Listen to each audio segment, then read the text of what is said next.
Komisi Komunikasi Sosial Keuskupan Agung Jakarta mempersembahkan Oase Rohani Katolik yang dibawakan oleh para imam Keuskupan Agung Jakarta. Selamat mendengarkan.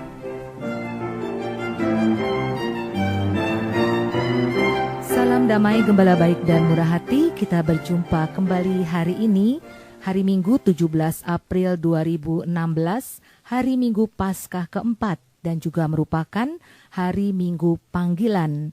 Apa kabar pendengar setia dimanapun Anda berada? Semoga di hari ini Anda semua dalam keadaan sehat serta bersemangat dan menyiapkan hati serta menyiapkan diri untuk menyimak siaran Oase Rohani Katolik. Dan khusus di hari Minggu Panggilan ini, kita ditemani oleh Romo Diosesan Yohanes Radityo Wisnu Wicaksono, atau yang dikenal akrab dengan panggilan Romo Wisnu. Dan saya Bernadette Marita akan menemani Anda semua serta Romo Wisnu selama 1 jam ke depan. Baiklah pendengar setia dimanapun Anda berada, gembala baik dan murah hati, kita akan menyapa Romo Wisnu yang sudah hadir untuk Anda di hari ini. Apa kabar Romo Wisnu? Kabar baik Marita. Di hari ini, di hari Minggu Panggilan, khusus Romo Wisnu akan menemani para pendengar ya Romo ya. Iya. Baiklah para pendengar setia, kita akan mengawali jumpa kita di hari ini dengan sebuah doa yang akan dipimpin oleh Romo Wisnu. Mari kita siapkan hati untuk berdoa. Marilah kita siapkan hati dan kita arahkan hati kita kepada Allah yang Maha Baik. Marilah kita berdoa. Allah Bapa kami yang Maha Baik, Engkau telah mengutus Yesus Putramu untuk menjadi gembala kami. Dia mengenal kami, mencintai kami, bahkan telah memberikan hidupnya sendiri untuk keselamatan kami. Semoga kami mampu meneladani hidupnya untuk melaksanakan karya perutusan gereja dan berani memberikan diri kami demi kesejahteraan hidup saudari-saudara kami yang sangat memerlukan pelayanan kasih kami. Kami berdoa juga untuk anak-anak, remaja, dan kaum muda. Semoga mereka membuka hati dan berani menjawab panggilan-Mu secara khusus dengan pengantaran Yesus Kristus Putra-Mu, Tuhan kami. Amin.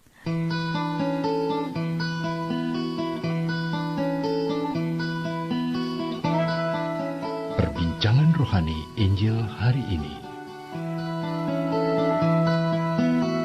Gembala baik dan murah hati, setelah kita bersatu di dalam doa, marilah kita siapkan Kisah Para Rasul bab 13 ayat 14 dilanjutkan ayat 43 sampai 52. Mari kita buka bersama Kisah Para Rasul bab 13 ayat 14 dilanjutkan ayat 43 sampai 52. Pada suatu hari, Paulus dan Barnabas melanjutkan perjalanan dari Perga, lalu tiba di Antiokhia di Pisidia. Pada hari Sabat, mereka pergi ke rumah ibadat, lalu duduk di situ. Setelah selesai ibadat, banyak orang Yahudi dan penganut agama Yahudi yang takut akan Allah mengikuti Paulus dan Barnabas. Kedua rasul itu lalu mengajar dan menasihati mereka supaya tetap hidup di dalam kasih karunia Allah. Pada hari Sabat berikutnya, berkumpullah hampir seluruh kota itu untuk mendengar firman Allah. Akan tetapi, ketika orang Yahudi melihat orang banyak itu, penuhlah mereka dengan iri hati, dan sambil menghujat, mereka membantah apa yang dikatakan Paulus. Tetapi dengan berani, Paulus dan Barnabas berkata, "Memang, kepada kamulah firman Allah harus diberitakan lebih dahulu. Tetapi kamu menolaknya, dan menganggap dirimu tidak layak beroleh hidup yang kekal. Karena itu, kami berpaling kepada bangsa-bangsa lain. Sebab inilah yang diperintahkan kepada kami. Aku telah menentukan engkau menjadi terang bagi bangsa-bangsa yang tidak mengenal Allah, supaya engkau membawa keselamatan sampai ke ujung bumi. Mendengar itu, bergembiralah semua orang yang tidak mengenal Allah, dan mereka memuliakan firman Tuhan.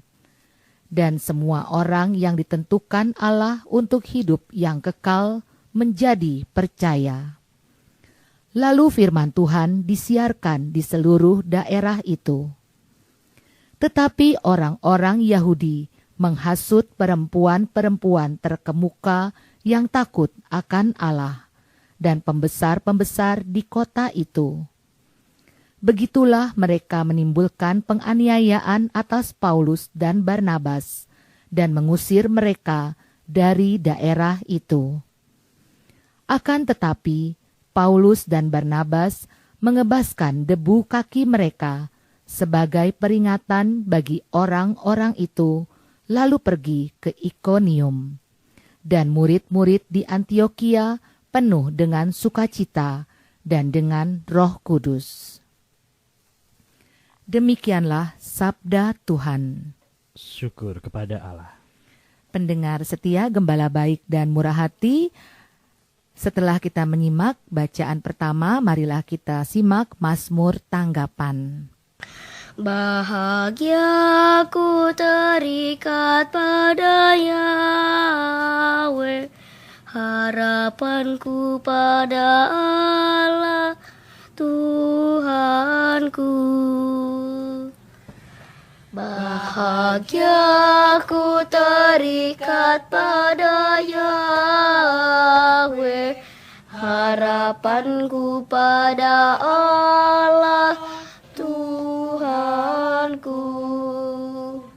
Beribadalah kepada Tuhan dengan sukacita, datanglah ke hadapannya dengan sorak-sorai. Bahagia ku terikat pada Yahweh, harapanku pada Allah Tuhanku. Ketahuilah bahwa Tuhan itu Allah, Dialah yang menjadikan kita, punya Dialah kita. Kita ini umatnya dan kawanan domba gembalaannya. Bahagia ku terikat pada Yahweh, harapanku pada Allah Tuhanku. Gembala baik dan murah hati, kini kita siapkan kitab Wahyu bab 7 ayat 9, dilanjutkan ayat 14b sampai 17. Kitab Wahyu bab 7 ayat 9, dilanjutkan ayat 14b sampai 17.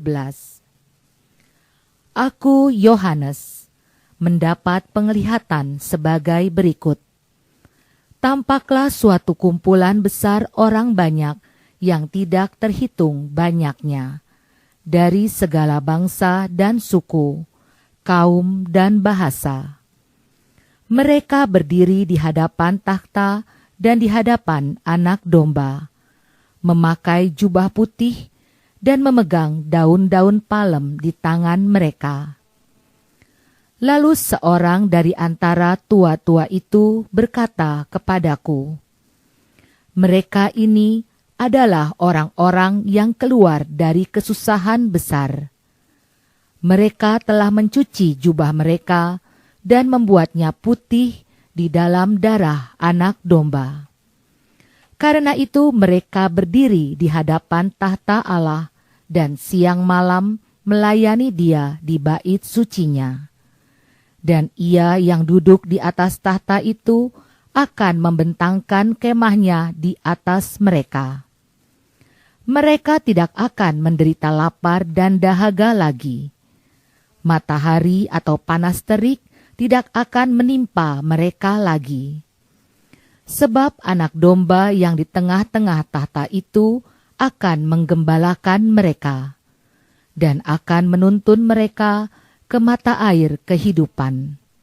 Dan Allah akan menghapus segala air mata dari mata mereka. Demikianlah sabda Tuhan. Syukur kepada Allah.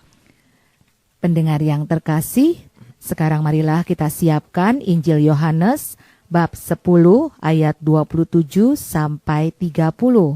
Mari kita siapkan hati untuk menyimak bacaan Injil. Tuhan sertamu. Dan sertamu juga. Inilah Injil Yesus Kristus menurut Yohanes. Dimuliakanlah Tuhan. Pada suatu hari, Yesus berkata kepada orang-orang Farisi, "Domba-dombaku mendengarkan suaraku, aku mengenal mereka, dan mereka mengikuti aku. Aku memberikan hidup yang kekal kepada mereka, dan mereka pasti tidak akan binasa sampai selama-lamanya. Dan seorang pun tidak akan merebut mereka dari tanganku. Bapakku yang memberikan mereka kepadaku lebih besar daripada siapapun, dan seorang pun tidak dapat merebut mereka dari tangan Bapa. Aku dan Bapa adalah satu." Demikianlah Injil Tuhan. Terpujilah Kristus. Gembala baik dan murah hati, setelah kita bersama-sama menyimak firman-firman Tuhan di hari ini, di hari Minggu Panggilan, hari Minggu Paskah keempat, 17 April 2016. Kita akan menyimak permenungan yang akan disampaikan oleh Romo Wisnu untuk kita semua. Romo, untuk hari ini kabar sukacita apakah yang akan disampaikan? Baik, saudara-saudari yang terkasih, pada hari ini gereja merayakan hari doa untuk panggilan sedunia yang ke-53.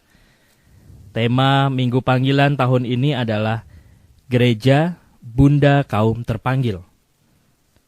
Dari tema ini, Bapak Suci mau mengajak seluruh umat untuk menyadari makna panggilan untuk menjadi imam, bruder, dan suster. Itu tidak hanya tanggung jawab kaum berjubah saja, atau bagi para kaum mudanya saja, tetapi menjadi tanggung jawab seluruh umat Allah. Memang benih-benih panggilan itu berasal dari Allah sendiri, tetapi benih itu berasal, tumbuh, dan dirawat di dalam gereja. Hal ini jelas terlihat dalam teks-teks kitab suci yang dibacakan pada hari ini. Dari bacaan pertama kita melihat bahwa panggilan Paulus dan Barnabas berasal dari suatu lingkungan jemaat tertentu yang kemudian menyebar ke seluruh dunia. Paulus dan Barnabas adalah rasul-rasul Kristus yang mewartakan Injil keselamatan tidak hanya kepada orang-orang Yahudi, tetapi melebar dan meluas kepada orang-orang non-Yahudi.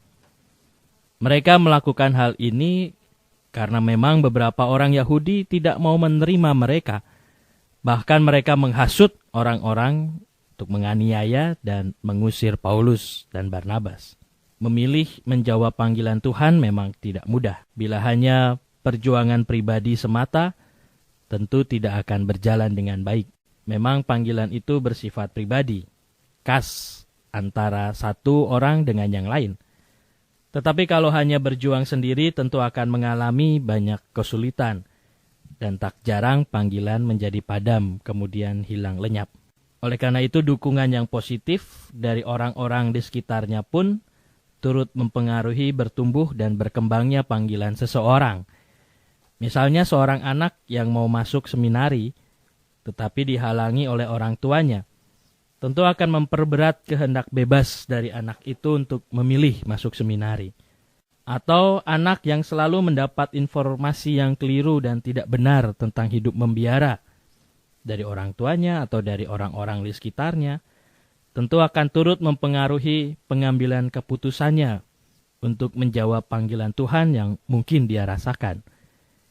Dengan demikian, dukungan yang positif akan menjadikan pengambilan keputusan akan lebih mudah.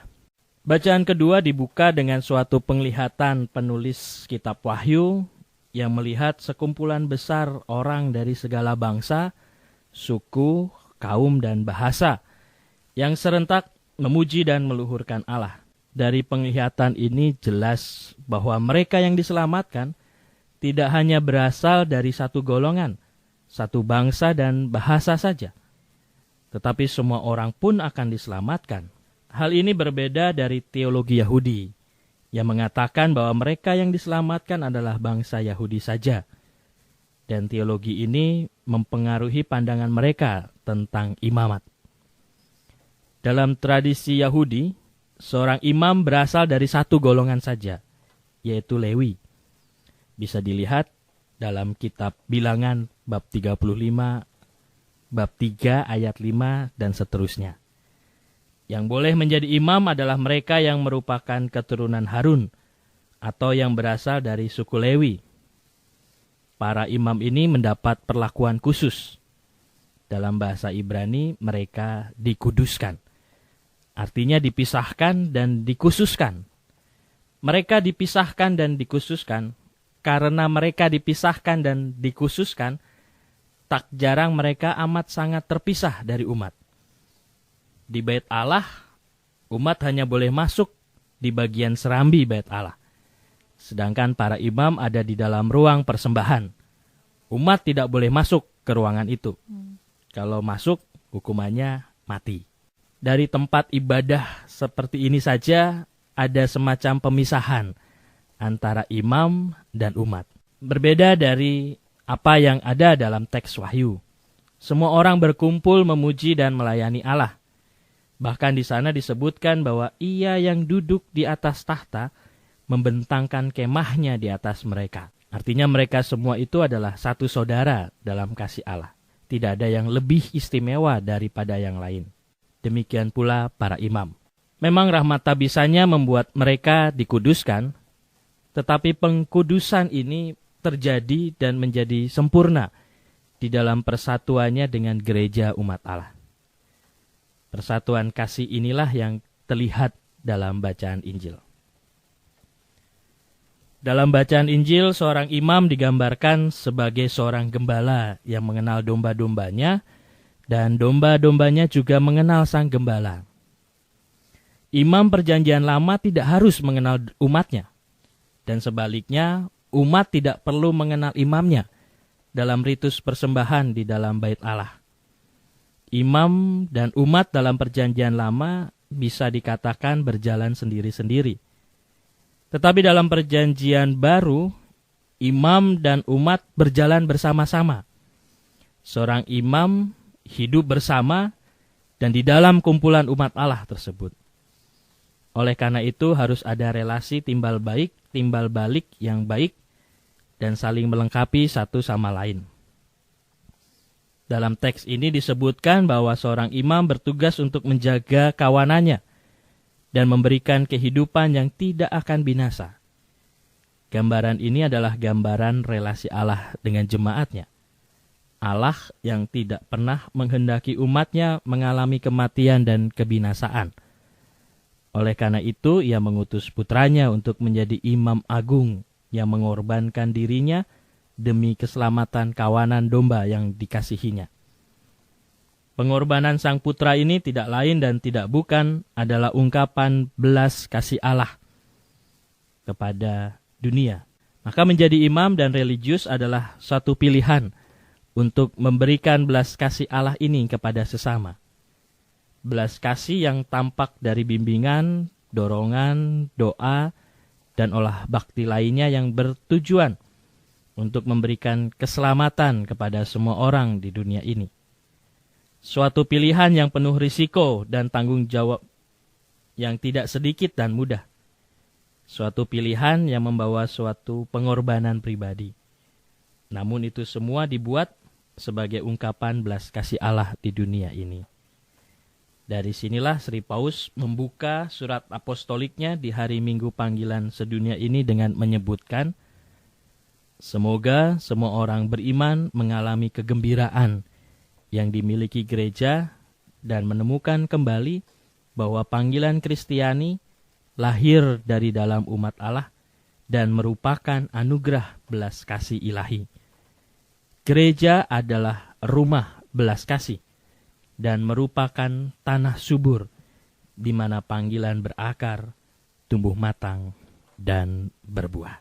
Terima kasih Romo Wisnu. Wah, setelah mendengarkan atau menyimak permenungan dari Romo Wisnu di hari ini, saya tambah memahami bahwa antara perjanjian lama dengan perjanjian baru, bahwa benar-benar waktu zaman dahulu itu antara umat dengan imam itu ada gap ya Romo ya. Ya, bisa Tidak dibilang semacam itu. Ya.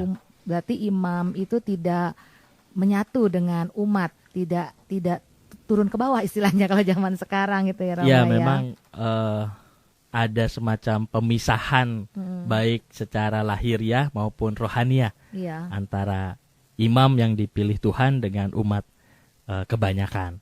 Maka itu tadi relasi pelayanan ya relasi sebagai ritus ritual saja, tidak sampai pada seperti bacaan Injil membimbing umat, membawa umat kepada kehidupan yang tidak akan binasa macam itu. Lebih dekat kepada umat ya kalau dalam bacaan Injil begitu ya Romo ya.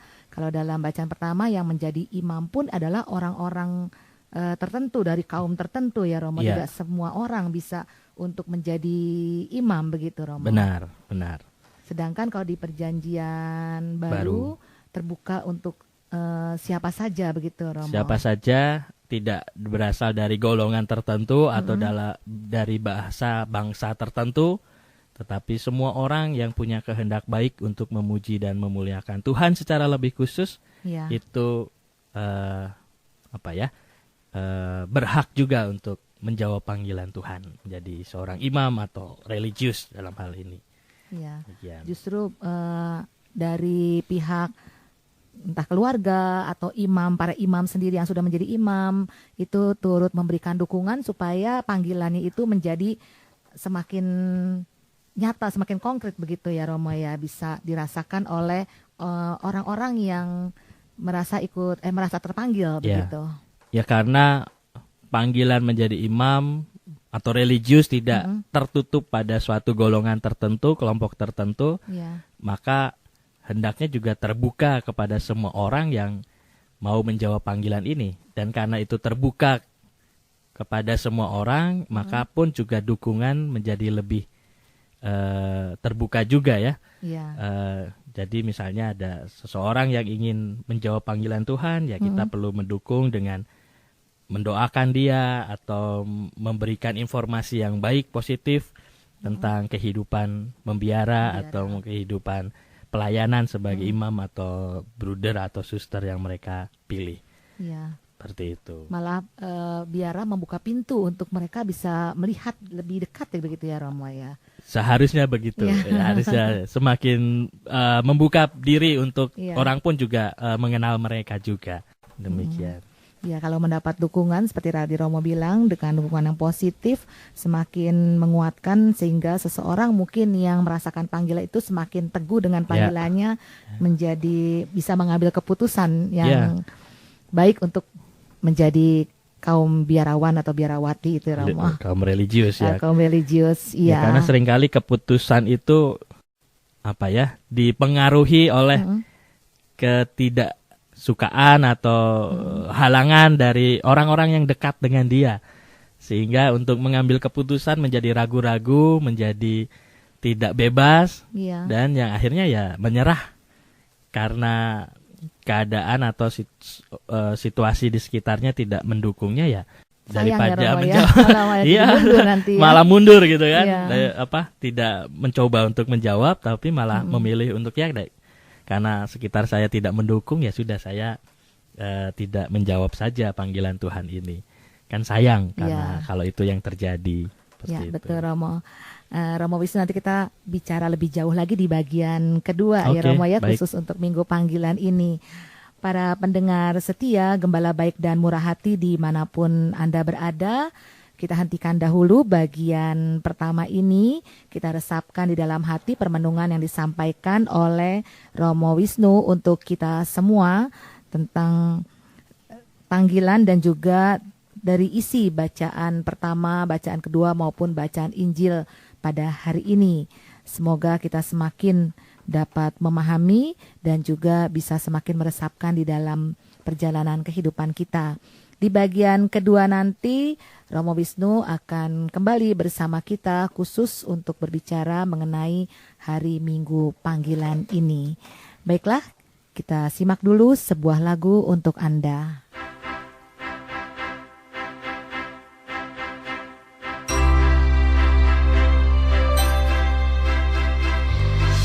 Aku dengar bisikan suaramu menggema lembut di dalam batinku.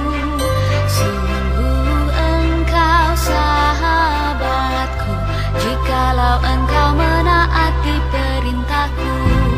Pergilah dan sebarkanlah kabar sukacitaku, sampai akhir zaman aku sertamu. Bukanlah engkau yang memilihku, melainkan aku yang memilihmu. Kini aku serahkan tugas supaya engkau menghasilkan buah limpah. Pergilah dan sebarkanlah kabar sukacitaku, sampai akhir zaman aku sertamu.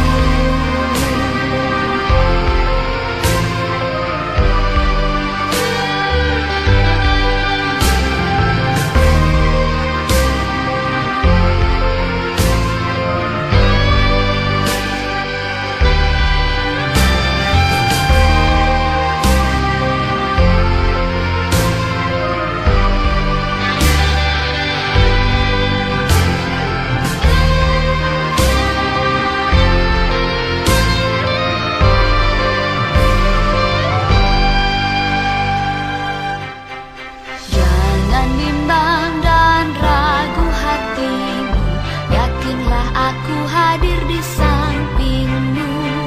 Wartakan ke seluruh dunia, aku datang membawa makna kehidupan. Pergilah dan sebarkanlah kabar sukacitaku, sampai akhir zaman aku sertamu.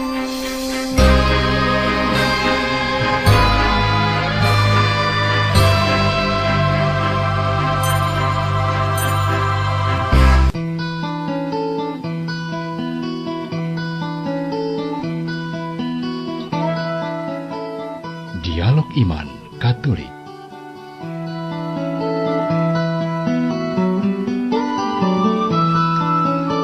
Gembala baik dan murah hati, kembali kita menyimak siaran Oase Rohani Katolik di bagian kedua di hari ini, hari Minggu 17 April 2016, hari Minggu Paskah keempat, hari Minggu Panggilan.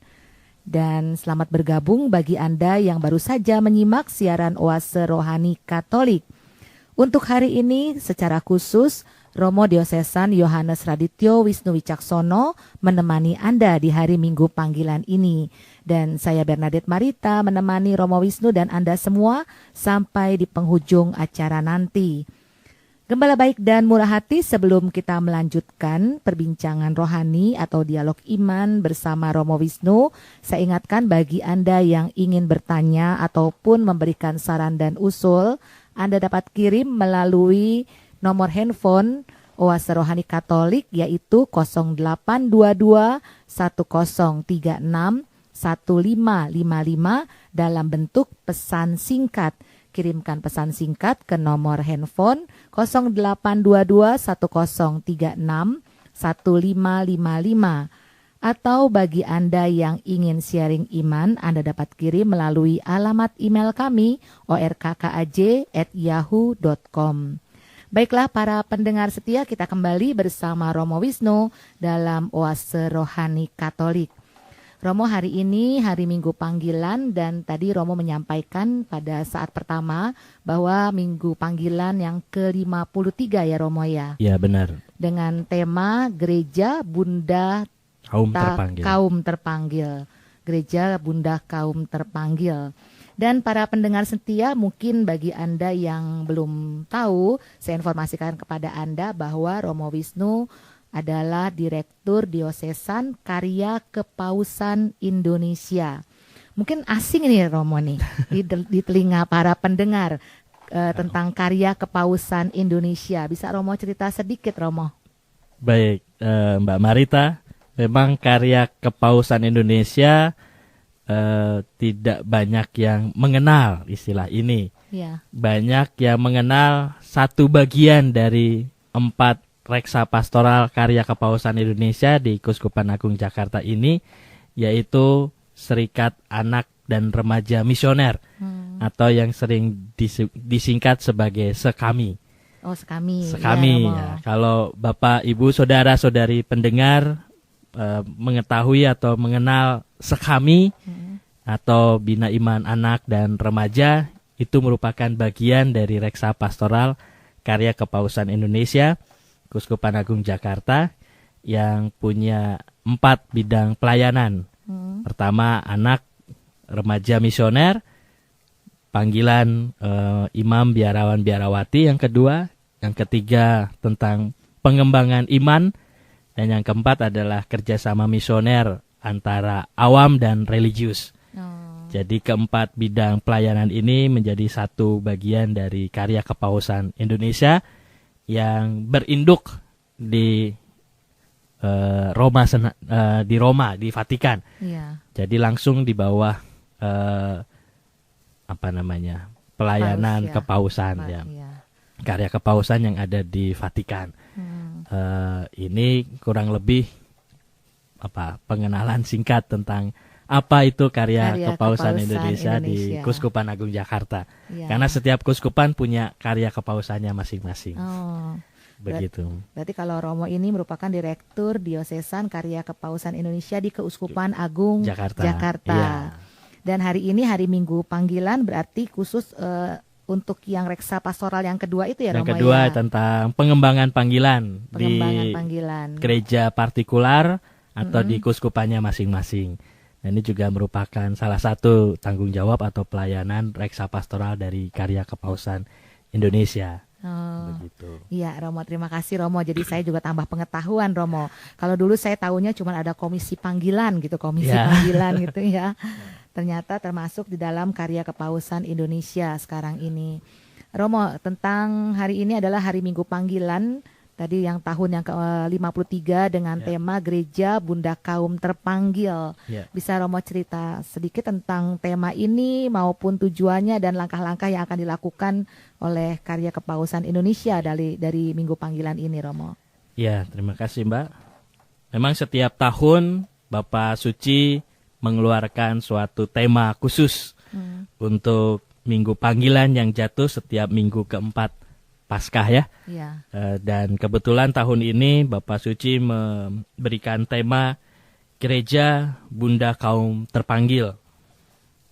Dari tema ini pertama-tama Bapak Suci mau mengajak kita mensyukuri kerahiman Allah yang nyata dan juga dirasakan oleh banyak orang, terutama dalam kehadiran pelayanan para imam, biarawan, biarawati yang ada di paroki maupun di keuskupan. Rasa syukur akan panggilan ini yang merupakan latar belakang terbitnya tema atau pesan Bapak Suci untuk hari doa panggilan sedunia ini. Rasa syukur terhadap belas kasih Allah kepada manusia. Yang secara khusus terwujud nyatakan dalam kehadiran para imam dan para religius. Lebih lanjut lagi dikatakan Bapak Suci bahwa panggilan itu tidak hanya tanggung jawab tadi seperti yang bagian pertama saya katakan tanggung jawab kaum berjubah saja. Misalnya kan seperti seorang kepala sekolah yang bertanggung jawab mencari muridnya gitu kan. Tidak seperti itu, tapi menjadi tanggung jawab seluruh umat ya. di dunia ini, di gereja partikular, di keuskupan, untuk berkembangnya, bertumbuh kembangnya benih-benih panggilan yang ada. Jadi panggilan tidak hanya tanggung jawab kaum berjubah, tidak hanya tanggung jawab anak mudanya itu Ya. yang mau menjawab panggilan Tuhan, tetapi juga keseluruhan umat, baik yang masih kecil, anak-anak, remaja, tapi juga orang tua dan mereka yang kita namakan lansia pun juga merupakan bagian dari gereja juga ya. Iya. Jangan sampai nanti ada lansia yang mengatakan, Romo, paroki kami tuh lansia semua. Jadi nggak ada anak muda yang mau menjadi imam atau menjadi suster. Tapi kan dengan doa mereka, dengan dukungan-dukungan para lansia ini bagi anak-anak muda yang mau menjawab panggilan Tuhan, itu sangat Membantu sangat sekali membantu. ya. Sangat Ada perlu. kelompok pendoa untuk itu, Romo. Saya tahu tuh di gereja saya ada kelompok pendoa untuk para imam atau calon untuk panggilan gitu, Panggilan, Romo. ya di beberapa paroki banyak yang membuat kelompok itu, Iya, kelompok dan banyak doa itu. lansia itu yang Banyak ikut. lansianya. Betul. Ya, seperti di paroki salah satu paroki di Keuskupan Agung Jakarta ini ya, mereka 30 orang setiap Sabtu Iya. pagi setelah misa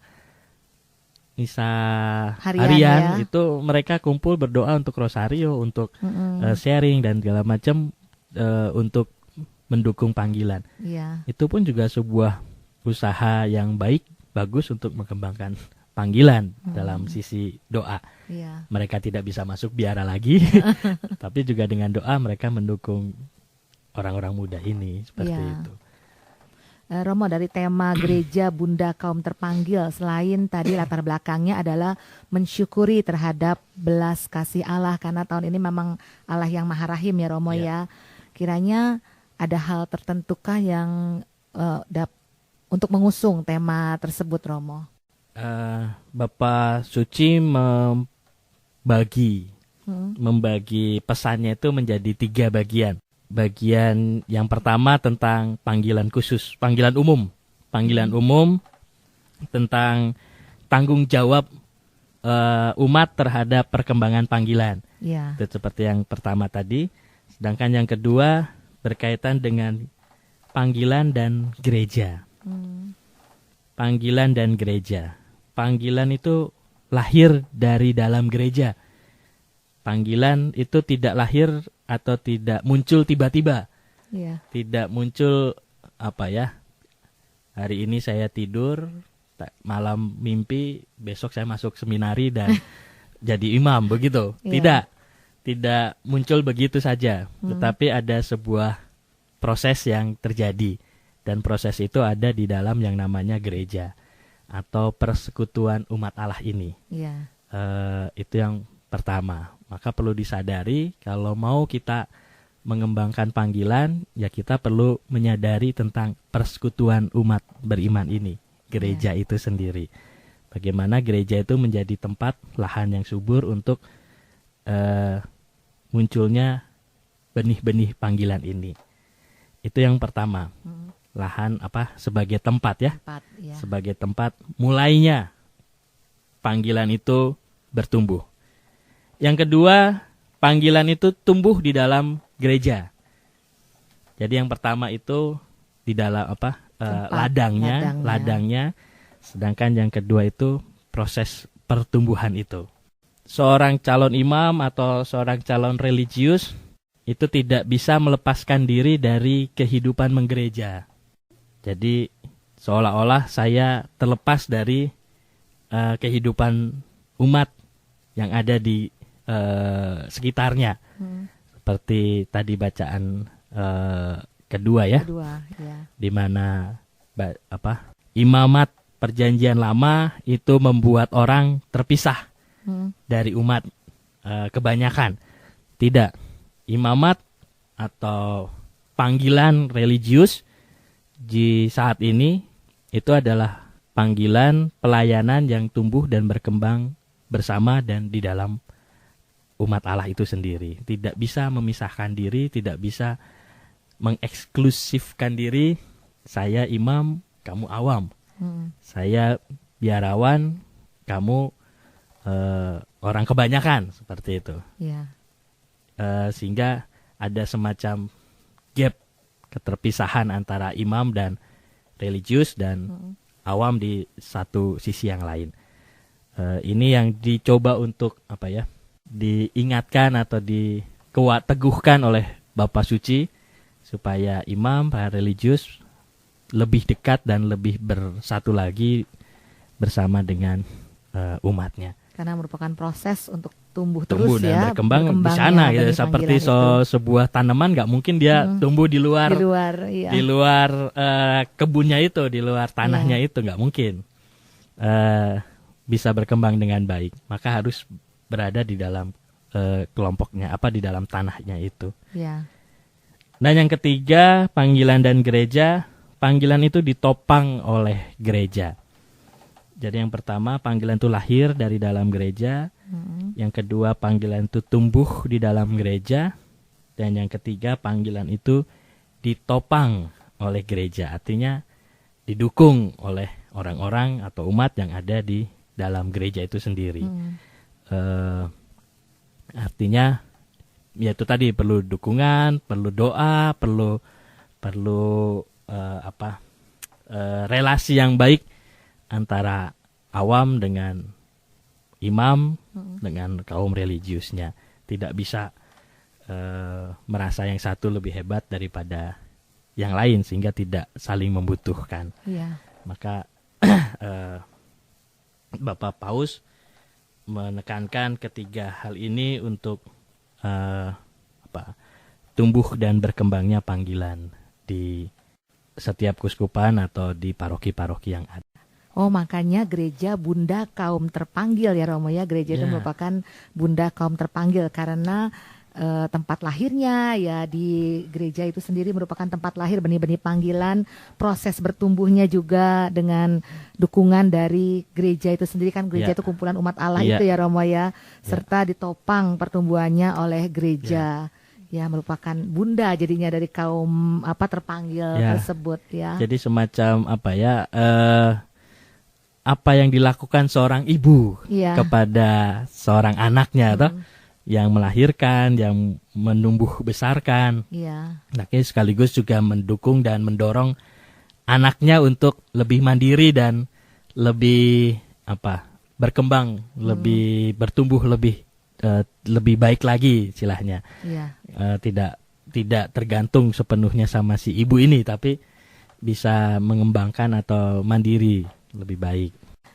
Romo, kegiatan-kegiatan apa saja Romo yang bisa dilakukan oleh Karya Kepausan Indonesia ini untuk mendukung panggilan tersebut, Romo? Ya untuk dari komisi atau dari Karya Kepausan sendiri sudah dibuat beberapa kegiatan seperti live-in di biara-biara untuk putri dan live-in di seminari menengah untuk yang putra tahun kemarin.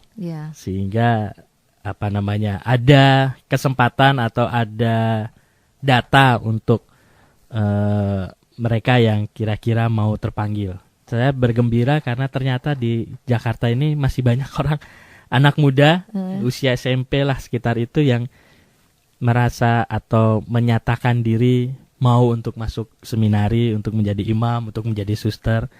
Yang beberapa tahun yang lalu saya sedikit pesimis untuk hal ini, tetapi tahun lalu ternyata yang putra saja ada sekitar 130-an yang di seminari Wacana Bakti. Yang putri sekitar 120-an tersebar di beberapa kongregasi biara yang menerima. Jadi masih ada harapan untuk ke depannya. Itu tahun lalu. Sedangkan yang tahun ini Karya Kepausan lebih fokusnya tidak lagi ke anak-anak, karena itu sudah ada. Kita lebih fokus kepada para pendampingnya. Jadi nanti tahun ini kita akan mengunjungi paroki-paroki atau dekenat-dekenat menyapa dan menyemangati seksi-seksi panggilan yang seolah-olah di paroki itu kebingungan untuk melakukan apa sih tugasnya seksi panggilan gitu. Cuman setahun sekali di hari Minggu Panggilan Sedunia betul. ini. Kalau untuk buat program bingung gitu Romo. untuk selanjutnya nggak bingung gitu ya. Jadi acara 1 tahun sekali saja, sedangkan yang lain nggak ada kegiatan.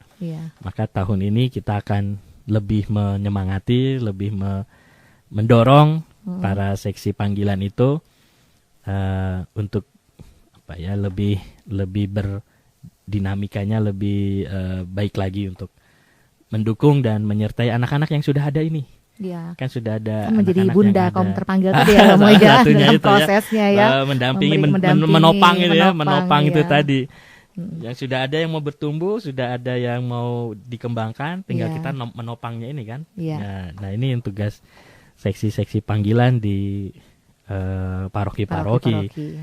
Sehingga diharapkan tidak hanya setahun sekali mengadakan acara, tapi anak-anak yang sudah terpanggil, yang sudah merasa Tuhan memanggil ini dirawat, didampingi dan disertai sehingga tidak putus tengah jalan begitu. Jangan sampai padam itu Romo. Tadi tidak sampai padam karena tidak ada dukungannya gitu. Seperti itu. Romo Wisnu, kan panggilan itu katanya berbeda-beda. Orang menerima panggilan itu, cara Tuhan itu memanggil dengan bermacam-macam. Kalau dari pengalaman Romo Wisnu sendiri, bisa cerita sedikit nggak Romo nih? Pengalaman Romo terpanggil bagaimana Romo? Kan tadi Romo bilang nggak cuman tiba-tiba tidur, mimpi, lalu bangun sudah jadi imam gitu. Iya, tentu saja proses ya, menjadi memilih untuk masuk seminari. Ya memang saya menyadari saya secara definitif memilih untuk masuk seminari itu baru kelas 3 SMA. 3 SMA. 3 SMA saya baru definitif untuk memilih. Itu pun antara 2 pilihan. Antara saya meneruskan ke universitas negeri atau saya masuk seminari. Maka ya saya daftar dua-duanya. Mana yang mana yang menerima saya lebih dahulu, itulah yang saya masuki. Ya ternyata seminari yang menerima saya lebih dahulu daripada yang universitas negeri itu. Ya sudah, saya memilih itu. Tapi pemilihan saya masuk seminari atau tidak itu rupa-rupanya buntut dari pengalaman rohani yang secara rutin, rutin ya, karena mama saya tuh selalu memaksa saya setiap minggu harus ke gereja pertama. Terus ikut kegiatan misdinar, ikut kegiatan OMK di lingkungan maupun di paroki. Bahkan di sekolah juga hampir setiap minggu saya ikut kegiatan doa, semacam kelompok doa di sekolahnya, di sekolah saya dulu. Jadi kegiatan-kegiatan rohani yang rutin dan biasa saya buat ini ya rupa-rupanya turut mendukung arah panggilan saya ke sana, seperti itu. Jadi ya pada panggilan mulai ya dari benar juga seperti tadi yang Romo katakan ya, dukungan-dukungan dari keluarga sekitar kayak tadi seperti dikondisikan, Romo dibiasakan untuk ke gereja, dibiasakan lalu ikut misdinar seperti itu ya. Kan bagaimana mungkin orang yang nggak pernah ke gereja tiba-tiba mau jadi pastor ya susah juga gitu ya. Ya ada juga yang 1-2 orang seperti itu, tapi itu istimewa. Tidak semua orang mengalami itu, maka perlu ada sebuah pengkondisian baik yang ada dari orang lain maupun dari dirinya sendiri untuk akhirnya secara jernih dan bebas memilih saya mau masuk seminari atau masuk biara, jadi imam atau religius itu. Ada pengalaman Romo dalam ketika menjalani masuk ke sekolah seminari itu, ada perasaan lalu surut mau keluar ataukah bagaimana Romo? Oh iya pasti, pasti namanya nasihat itu ya saya lanjut sampai ditabiskan. Romo perjalanan atau proses belajar untuk menjadi seorang imam sampai dengan ditabiskan tuh waktunya kan nggak pendek tuh Romo ya, panjang sekali waktunya. Nah apakah Romo punya pengalaman yang memantapkan Romo, wah ini memang jalan panggilan Tuhan nih benar untuk saya menjadi seorang imam yang semakin meneguhkan Romo. Kira-kira apa tuh, Mo? Yang sederhana adalah setiap tahun saya naik kelas. Karena saya merasa bahwa kemampuan intelektual saya tidak sebaik teman-teman yang lain. Maka saat saya diperbolehkan untuk naik kelas karena nilai saya bagus atau nilai saya memenuhi syarat untuk naik kelas, itu membuat saya menyadari ya memang Tuhan menuntun saya ke sana. Itu yang sederhana. Setiap tahun saya bisa naik kelas itu merupakan tanda bahwa Tuhan manggil saya. Jadi saya nggak meminta, nanti Tuhan sekian tahun besok saya mau tabisan dan nanti jadi pastor yang seperti ini. Enggak. Setiap tahun saya bermohonnya semoga saya bisa naik kelas. Itu saja. Jadi secara sederhana itu. Tapi secara definitif Tuhan manggil saya dan saya merasa itu setelah tabisan malahan. Bukan di seminari ya. Di setelah tabisan bahwa ini memang Tuhan memanggil saya. Pengalaman perminyakan itu yang membuat saya memang Tuhan memilih saya untuk menjadi imam, karena dengan hanya imam lah yang bisa memberikan sakramen perminyakan ini. Tidak prodiakon pun tidak bisa, diakon pun juga tidak bisa memberikan sakramen perminyakan, tapi hanya imam yang bisa memberikan. Dan setelah saya memberikan perminyakan, seseorang ini meninggal dengan baik. Keluarganya mengatakan kepada saya, terima kasih Romo, sudah diberi perminyakan oleh Romo, ibu saya bisa pulang dengan damai. Wah, di situ persis lah saya menyadari, memang ini jalan Tuhan untuk saya menjadi imam, menyelamatkan banyak jiwa, istilahnya begitu. Jadi secara definitif ya setelah jadi imam. Maka para pendengar yang terkasih, kalau Anda merasa ragu-ragu atau bertanya-tanya tentang apakah Tuhan memanggil, jawabannya mudah. Masuk aja seminari atau masuk aja ke biara, nanti dimurnikan di sana. Jangan ragu-ragu saya masuk biara atau masuk seminari atau tidak. Tapi nanti di sana dimurnikan, di dalam dimurnikan. Terima kasih Romo, pengalaman yang luar biasa. Romo, sayang sekali waktu harus memisahkan kita dengan para pendengar, Romo.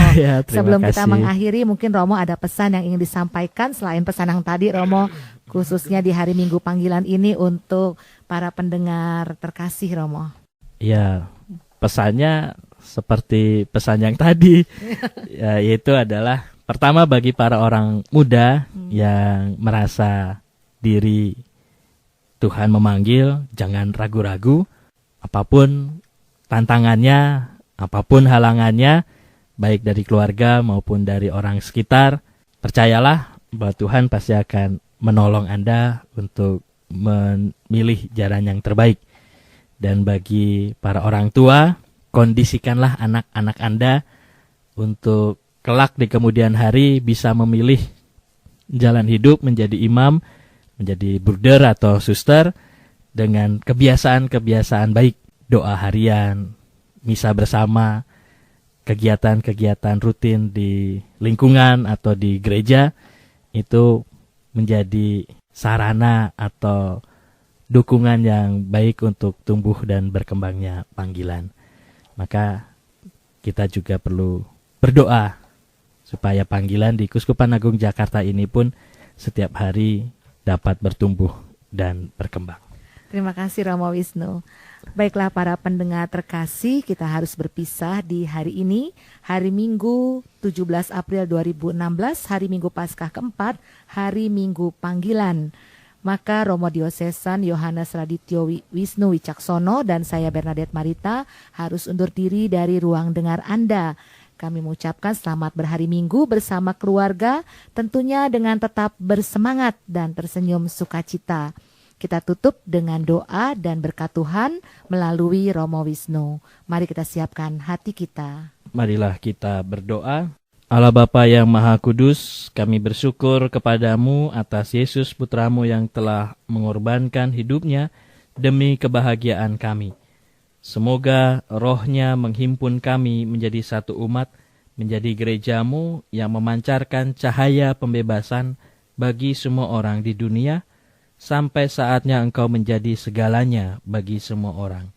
Demi Kristus Tuhan dan pengantara kami. Amin.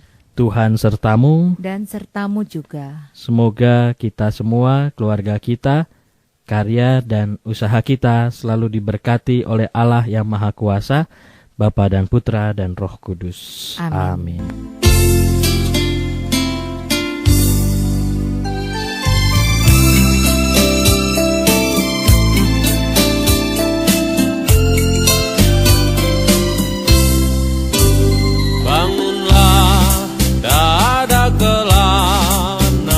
Hirup nafas iman yang baru, pergilah ke sudut-sudut hati, nyanyikanlah lagu imanmu. Pulanglah dengan damai sejati, nikmatilah rahmat Tuhanmu.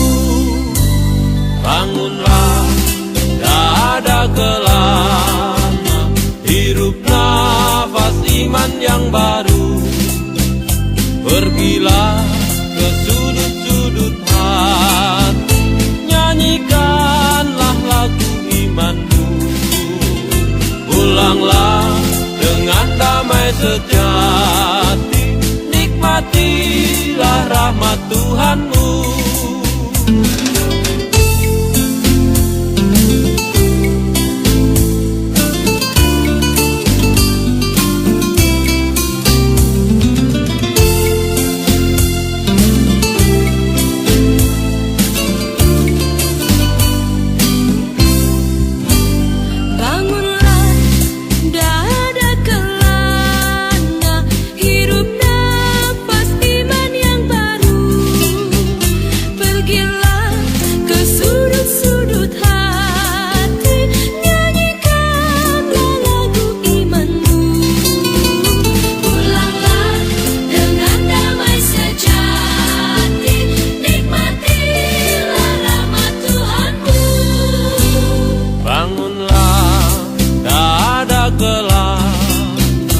Hirup nafas iman yang baru, Pergilah ke sudut-sudut hati.